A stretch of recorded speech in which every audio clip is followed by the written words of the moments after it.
एक समय की बात है। जापान के एक छोटे से गांव में एक बूढ़ा बांस काटने वाला रहता था, जिसका नाम ताकेतोरी था। वह और उसकी पत्नी निःसंतान थे और हमेशा एक बच्चे की कामना करते थे। एक दिन जंगल में बांस काटते समय ताकेतोरी को एक चमकता हुआ बांस का तना दिखाई दिया। उत्सुकतावश उसने उसे काटा तो उसमें से एक छोटी, सुंदर बच्ची निकली, जो हथेली जितनी थी। वह बच्ची चांद की रोशनी की तरह चमक रही थी। ताकेतोरी उसे घर ले गया और अपनी पत्नी के साथ उसका नाम कागुया रखा, जिसका अर्थ है चमकती रात। कागुया असाधारण रूप से तेजी से बड़ी हुई और कुछ ही दिनों में एक खूबसूरत युवती बन गई।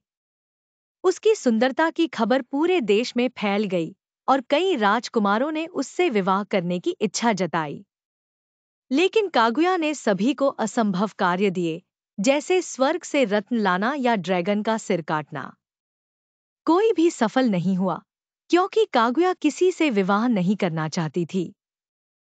एक दिन सम्राट तक ने उससे मिलने की इच्छा जताई, पर कागुया का दिल नहीं पिघला।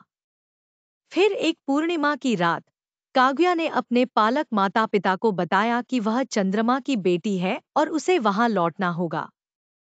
ताकेतोरी और उसकी पत्नी रोने लगे, लेकिन कागुया ने उन्हें सांत्वना दी कि वह हमेशा उनकी बेटी रहेगी।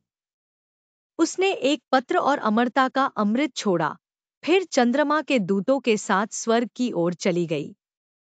सम्राट ने उस अमृत को माउंट फूजी की चोटी पर जलाने का आदेश दिया, क्योंकि वह कागुया के बिना अमर नहीं होना चाहता था। कहा जाता है कि उस आग का धुआं आज भी माउंट फूजी से उठता है। इस तरह बांस की राजकुमारी की कहानी दुख और सुंदरता का प्रतीक बन गई, जो चंद्रमा की शाश्वत चमक में बसती है।